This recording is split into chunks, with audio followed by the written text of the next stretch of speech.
कहते हैं, माँ बाप का दिल टूटे तो आवाज नहीं आती, पर असर पूरी औलाद की जिंदगी पर होता है।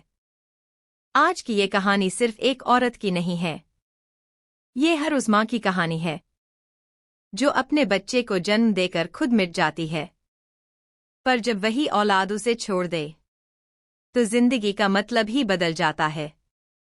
और फिर एक दिन उसकी जिंदगी में आता है एक बूढ़ा कबूतर जो कहता है, माँ, औलाद की 3 गलतियां ऐसी होती हैं जिन्हें अगर माफ कर दिया तो माफ करने वाला ही बर्बाद हो जाता है। आज हम आपको एक ऐसी कहानी सुनाने जा रहे हैं जो शायद आपकी आंखें नम कर दे, लेकिन साथ ही आपके अंदर कुछ जगाने का काम भी करेगी। ये कहानी सिर्फ एक माँ की पीड़ा नहीं है, ये हर घर में गूंजती एक अनसुनी चीख है और एक कबूतर की वो चेतावनी जिसे अगर नजरअंदाज कर दिया तो रिश्ते सिर्फ नाम के रह जाएंगे। तो चलिए दिल थाम कर सुनते हैं एक ऐसी कहानी जो आपको भीतर तक हिला देगी। बहुत समय पहले की बात है, गांव था बिहार के सिवान जिले का, नाम था धनपुरा। खेतों की हरियाली, कुओं की माटी और सुबह सुबह मंदिर की घंटियों की आवाज यहाँ की पहचान थी। लेकिन इसी गांव में एक घर था जो वीरान था, बहुत वीरान। उस घर में रहती थी शारदा देवी, उम्र लगभग 65 साल, चेहरे पर झुर्रियां, आंखों में इंतजार की धुंध और दिल में टूटा हुआ विश्वास। उसका जीवन कभी रंगीन था, 3 बेटे, एक प्यारा सा घर और पति रामशरण जो खेती में निपुण था। लेकिन अब न रामशरण थे न बेटे उसके पास। बड़ा बेटा विजय शहर गया, वहीं नौकरी लगते ही माँ को भूल गया। मंझला बेटा सुरेश पत्नी के कहने पर माँ को बुढ़िया कहकर बाहर कर चुका था। छोटा बेटा राजेश वादा करके गया था माँ को साथ ले जाएगा, लेकिन 7 साल हो गए, आया ही नहीं। शारदा एक कोने में बैठी रहती, सुबह खेतों की मेड़ पर जाकर रोती, मंदिर में दिया जलाकर भगवान से कहती, हे भगवान, क्या माँ होना पाप है?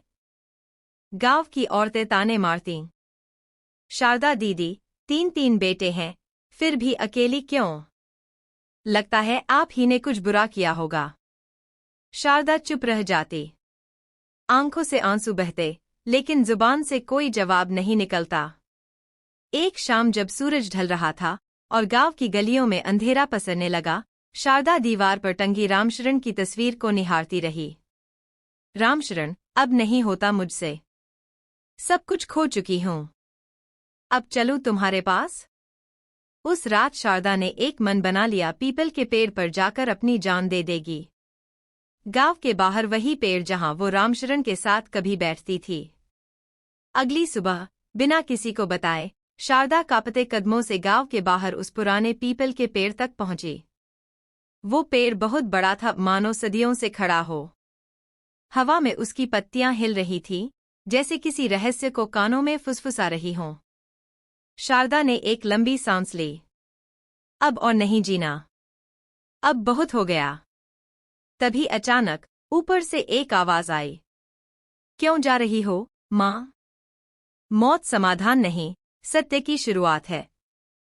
शारदा चौंकी, सिर ऊपर उठाया, देखा एक सफेद बूढ़ा कबूतर पीपल की शाखा पर बैठा था। आंखें चमक रही थी, शरीर पर हल्के भूरे पंख और आवाज इंसानों जैसी। शारदा, तू बोलता है? कबूतर, मैं वो हूं जो उन माँओं की आह सुनता हूं जिन्हें उनकी औलाद ने तोड़ दिया। शारदा घबरा गई, लेकिन डर नहीं लगा, जैसे उस कबूतर की उपस्थिति में उसे सुकून मिला हो। शारदा, क्या तू भगवान का दूत है? कबूतर मुस्कराया, मैं बूढ़ा कबूतर हूं, लेकिन समय का साक्षी भी हूं। तूने जो सहा है मैं जानता हूं, लेकिन मौत नहीं, सच्चाई को समझना तेरा अधिकार है।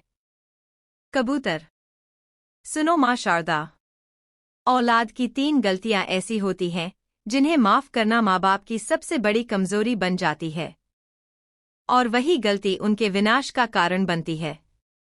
ये 3 गलतियां हैं। 1, जो औलाद माता पिता की मेहनत और बलिदान को तुच्छ समझे। 2, जो औलाद बूढ़े माँ बाप को बोझ समझे। 3 जो औलाद माँ बाप के रिश्तों में जहर घोल दे। इन गलतियों को माफ करने का मतलब है खुद को बर्बादी के रास्ते पर भेजना। शारदा अवाक रह गई। आंखों से आंसू बह निकले। तुम तो मेरी आत्मा की आवाज बोल रहे हो। कबूतर, मैं तेरी नहीं, हजारों मांओं की कहानी जानता हूं। अब मैं तुझे 3 कहानियां सुनाऊंगा। ऐसी कहानियां जो दिल को चीर देंगी। और तू खुद तय करेगी क्या माफ करना ठीक था या खामोश रहना अपराध। पहली गलती, बलिदान को भूलने वाले बेटे की बर्बादी। पीपल के नीचे बैठी शारदा कबूतर की बातों में खो चुकी थी। हवा रुक गई थी, समय ठहर गया था। कबूतर ने पहली कहानी शुरू की। यह कहानी है रामदीन और उसकी पत्नी कमला की, जो एक छोटे से गांव मोतीपुर में रहते थे। एक ही सपना था, बेटा बड़ा आदमी बने। लेकिन उन्होंने जो पाया वो था धोखा और पछतावा। रामदीन किसान लेकिन ईमानदार, कमला धार्मिक पर सीधी सादी। उनका एक ही बेटा था दीपक, उसी में दोनों की दुनिया बसती थी। रामदीन ने खेत में दिन रात मेहनत की। गर्मी में जब लोग पेड़ की छांव में आराम करते, रामदीन खेत जोता। कमला दिन भर रोटियां पकाती, गायों की सेवा करती, सब कुछ दीपक के लिए। कमला अक्सर कहती, हमारे दीपक को बड़ा अफसर बनाना है। रामदीन ने अपने खेत गिरवी रखकर दीपक को शहर के स्कूल में भेजा। कभी खुद नई धोती नहीं खरीदी, पर बेटे को किताबों की कमी नहीं होने दी। दीपक की फीस के लिए रामदीन ने खेत बेच दिया। कमला ने अपनी शादी की चूड़ियां बेच दीं। बेटा बड़ा हो रहा था, स्मार्ट हो रहा था, लेकिन दिल से दूर होता जा रहा था। शहर जाकर दीपक की सोच बदल गई। उसे अब माँ बाप गांव के गंवार लगने लगे। वो कहता, आप लोग कहीं भी आ जाओ तो मेरी बदनामी हो जाती है, गांव से मत आओ। एक बार कमला बीमार हुई तो रामदीन ने फोन किया, बेटा माँ अस्पताल में है। दीपक ने कहा, मीटिंग में हूं, बाद में कॉल करता हूं। लेकिन कॉल फिर कभी नहीं आया। दीपक की शादी शहर में हुई एक हाई क्लास लड़की से। रामदीन और कमला को बुलाया तक नहीं। गांव में खबर आई तो लोगों ने ताना मारा, बेटा अफसर बन गया, अब माँ बाप से शर्म आती है। कमला की आंखों से आंसू नहीं, खून बहने लगा। वो घर जो माँ के गहनों से बना था, दीपक ने बैंक से नाम कटवाकर खुद ले लिया। रामदीन अब मजदूरी करने लगा। कमला मंदिर में बैठी भगवान से बस यही कहती, हे प्रभु, बेटा सुखी रहे, बस इतना देना। कुछ साल बाद दीपक पर भ्रष्टाचार का आरोप लगा। कंपनी से निकाला गया। बीवी ने तलाक दे दिया। घर छिन गया, पैसे खत्म हो गए। दीपक एक दिन गांव आया। बहुत घमंड टूट चुका था। लेकिन वहां पहुंचा तो देखा माँ बाप अब इस दुनिया में नहीं थे। दोनों का अंतिम संस्कार गांव के एक अनाथ की तरह हुआ था। दीपक फूट फूट कर रोया। शारदा, ये वही औलाद होती है जो माँ बाप की हर कुर्बानी को भूल जाती है। और जब वक्त पलटता है तब उसे कोई नहीं पूछता। माँ बाप का आशीर्वाद एक ढाल है, जो जिसने फेंक दी वो जीवन की आंधियों से बच नहीं पाता। शारदा की आंखें भर आईं। तो क्या ऐसी औलाद को माफ कर देना चाहिए? कबूतर बोला, नहीं, ये माफ नहीं, समझाया जाना चाहिए। और अगर तब भी न समझे तो फिर चुप्पी नहीं, न्याय चाहिए। दूसरी कहानी, जो औलाद बूढ़े माँ बाप को बोझ समझती है। कबूतर की आंखें कुछ देर के लिए बंद होती हैं। शारदा उसकी बातों में डूबी होती है। तभी बूढ़ा कबूतर फिर बोलता है, अब सुन शारदा, यह कहानी है एक बेटी की जिसने माँ बाप को बोझ समझा। लेकिन किस्मत ने उसके साथ ऐसा न्याय किया कि पूरी उम्र पछतावे की राख में जलती रही।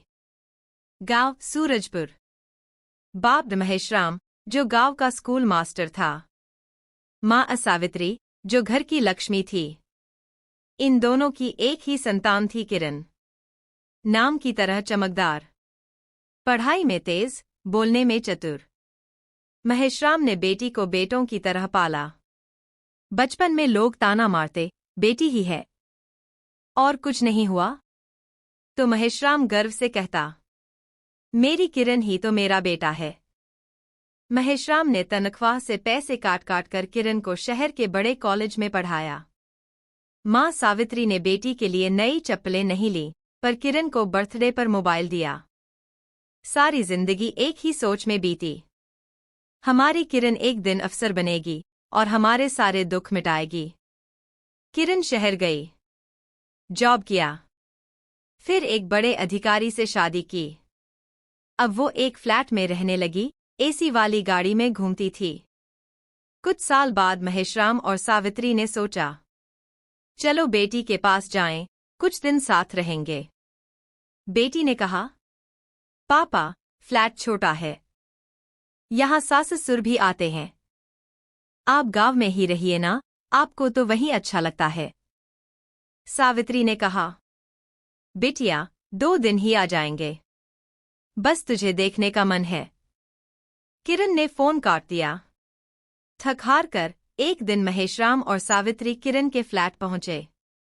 दरवाजा खोला तो किरण चौंकी। बिना बताए क्यों आए? कोई टाइम होता है? सावित्री की आंखें झुक गईं। महेशराम के हाथ कांप रहे थे।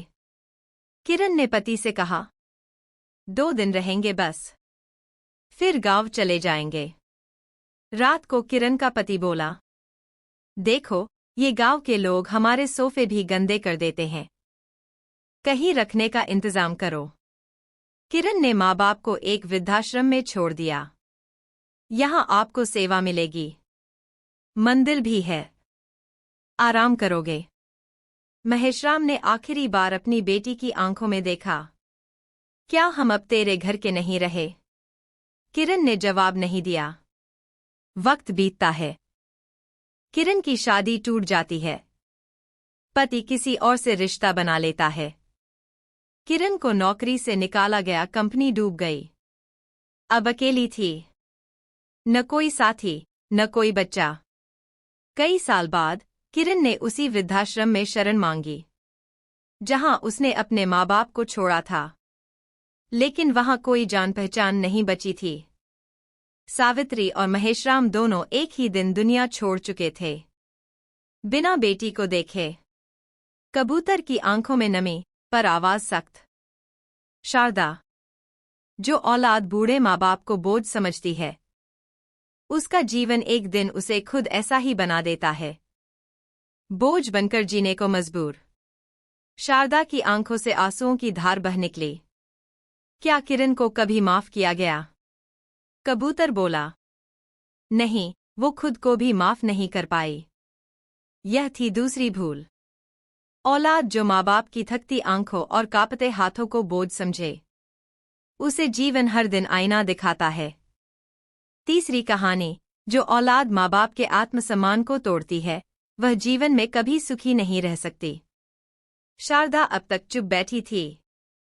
उसकी आंखें सूख चुकी थी, लेकिन मन का सैलाब थम नहीं रहा था। बूढ़ा कबूतर उसके पास आकर धीरे से बोला, अब सुन, आखिरी बात, सबसे कड़वी। जब औलाद माँ बाप का आत्मसम्मान तोड़ती है, तब नर्क धरती पर ही शुरू हो जाता है। गांव सेमरिया। नदी के किनारे बसा एक पुराना गांव। वहां रहती थी लाजो देवी और उसके पति श्याम सुंदर प्रसाद। दोनों ने मिलकर एक दुकान चलाई थी, चाय, नमकीन, हल्के फुल्के सामान की। दिन काटे मुश्किल से, लेकिन प्यार से। लाजो की आंखों का तारा अमन। गांव में उसकी खूब शोहरत थी, तेज, पढ़ाकू, होशियार। माँ बाप ने खून पसीना बहाकर उसे शहर भेजा इंजीनियर बनाने। बेटा नाम रोशन करेगा। हम तो अनपढ़ हैं, पर तू तो बड़ा आदमी बनेगा। अमन ने इंजीनियरिंग की, फिर विदेश चला गया। वहां नौकरी, फिर विदेशी बहू लाया जेसिका। लाजो खुश थी। चलो बहू आई, अब घर में हंसी होगी। लेकिन हंसी की जगह तिरस्कार आया। जेसिका को गांव पसंद नहीं था, लाजो की साड़ी भाषा से उसे नफरत थी। वो कहती, ये लोग बहुत देहाती हैं, हमें इनसे दूरी रखनी चाहिए। एक दिन अमन ने कहा, माँ, जब तुम बोलती हो तो तुम्हारी भाषा शर्म दिला देती है। लाजो सन्न रह गई। श्याम सुंदर कुछ बोलते उससे पहले अमन बोला, आप लोग हमारे लाइफस्टाइल में फिट नहीं बैठते। एक दिन अमन ने ऑफिस पार्टी में जेसिका के साथ माँ बाप को भी बुलाया। लाजो साड़ी पहन कर गई, चेहरे पर गर्व था। हमारे बेटे की पार्टी है, हमारी भी इज्जत होगी। लेकिन अमन ने पार्टी में कहा, ये मेरे पुराने गांव के लोग हैं, कुछ रिश्तेदार हैं। माँ बाप कहना भी उसे शर्मिंदगी लगा। लाजो वहीं कुर्सी पर बैठी रही, उसकी आंखें भीगती रहीं। श्याम सुंदर ने धीरे से कहा, चलो लाजो, अब यह जगह हमारी नहीं रही। कुछ महीने बाद श्याम सुंदर को हार्ट अटैक आया। अमन ने फ्लाइट की टिकट भेजने से मना कर दिया। श्याम सुंदर ने अंतिम समय कहा, मैंने बेटे को जमीन से उठाकर आसमान तक पहुंचाया, लेकिन उसने हमारी जड़ों को ही मिटा दिया। श्याम सुंदर दुनिया से चला गया। लाजो बिना सम्मान, बिना सहारा, बिना आवाज, बस एक धुंधली परछाई बनकर रह गई। शारदा, माँ बाप को भले ही 2 वक्त की रोटी मत दे सको, पर उनका आत्मसम्मान कभी मत छीनो। सम्मान ही वो आखिरी चीज है जो उन्हें जीने का हक देती है। शारदा अब फक पड़ी। वो जान चुकी थी कहाँ गलती की और कौन सी भूल अब उसके जीवन में तिल तिल कर सजा बन चुकी थी। 3 गलतियां जो औलाद को कभी नहीं करनी चाहिए। माँ बाप की भावनाओं को कुचल देना, क्योंकि जहां ममता रोती है वहां विधाता भी खामोश हो जाता है। माँ बाप को बोझ समझना, क्योंकि जो जड़ को काटता है वो खुद भी सूख जाता है। माँ बाप का आत्मसम्मान तोड़ना, क्योंकि जो अपने मूल को अपमानित करता है वो कभी पूजनीय नहीं बनता। शारदा चुपचाप मंदिर गई, गौशाला जाकर गाय को रोटी खिलाई। उसने पास के वृद्धाश्रम में सेवा शुरू की और सबसे पहले अपने बेटे को एक पत्र लिखा, बेटा, तू माफ है, लेकिन मेरे जीवन की सीख तू भी पढ़। जो गलती तू न दोहराए वही मेरी असली माफी होगी। बूढ़ा कबूतर आकाश में उड़ चला। उसकी आवाज गूंज रही थी, हर घर में एक कबूतर चाहिए जो रिश्तों की दीवारों पर बैठकर टूटते तारों की खबर दे सके। सुबह की धूप, मंदिर की घंटियां और शारदा के चेहरे पर आई नई चमक।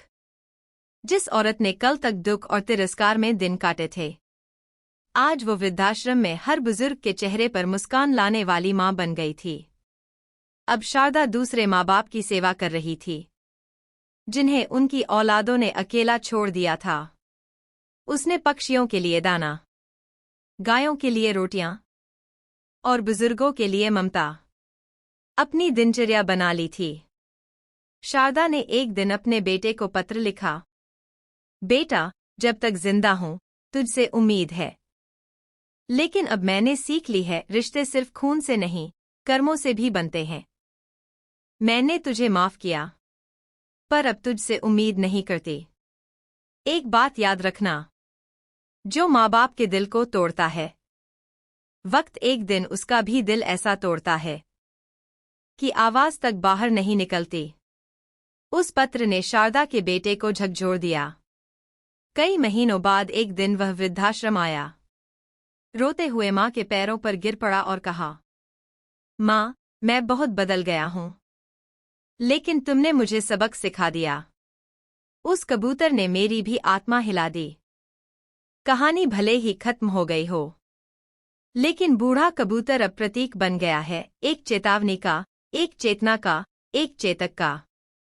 वो हर घर की छत पर बैठा है, हर बेटे बेटी के मन में ये सवाल दोहरा रहा है, क्या तुम वो 3 गलतियां तो नहीं कर रहे जो एक दिन तुम्हें बर्बादी की ओर ले जाएंगी? अब आपसे एक विनती, कहानी सिर्फ सुनी नहीं, समझी जाए। दोस्तों, ये कोई काल्पनिक किस्सा नहीं, ये हमारे ही समाज की, हमारी ही गलियों की और हमारे ही अपनों की सच्चाई है। हम सब शारदा हैं, या कभी उसके बेटे जैसे बन जाते हैं। आज आपसे एक सच्ची अपील है। अगर आपके माता पिता जिंदा हैं, तो उन्हें गले लगाइए। अगर वो दुखी हैं, तो उन्हें वक्त दीजिए। और अगर वो नहीं हैं, तो उनके नाम कुछ अच्छा करिए। अगर यह कहानी आपके दिल को छू गई हो, तो लाइक जरूर कीजिए, क्योंकि आपका एक लाइक ऐसे कंटेंट को और लोगों तक पहुंचाता है। शेयर कीजिए। आपका एक शेयर शायद किसी को समय रहते सच्चाई समझा दे। सब्सक्राइब कीजिए हमारे चैनल को, क्योंकि हम लाते हैं वो कहानियां जो सिर्फ मनोरंजन नहीं, बल्कि जीवन को दिशा देने वाली होती हैं। आपकी एक क्रिया किसी की जिंदगी बदल सकती है। किसी बेटे को अपनी मां से माफी मांगने की हिम्मत दे सकती है। किसी बेटी को पिता की आंखों में छिपी उदासी समझा सकती है। किसी बहू को सास के अपमान का मर्म महसूस करा सकती है। आखिर में बस इतना कहेंगे, रिश्ते कांच की तरह होते हैं, टूट जाएं तो जोड़ सकते हैं, पर दरार हमेशा रह जाती है। अपने रिश्तों को कभी उस मोड़ पर न ले जाइए जहां सिर्फ पछतावा बचे। यह चैनल सिर्फ कहानियों का नहीं, भावनाओं का संसार है। हम आपके लिए लाते हैं भारतीय संस्कृति की गहराई, गांव की मिट्टी की सच्चाई और दिल से निकली सीख। अगर आप चाहते हैं कि ऐसी कहानियां आपको बार बार मिलें, तो अभी लाइक करें, शेयर करें, सब्सक्राइब करें और नीचे कमेंट करके हमें बताएं, क्या आप भी कभी उस बूढ़े कबूतर जैसे किसी व्यक्ति से मिले हैं? कहानी समाप्त नहीं हुई, वह अब आपके दिल में जिएगी। धन्यवाद। जय हिंद। जय मातृपितृ सेवा। जय मानवता।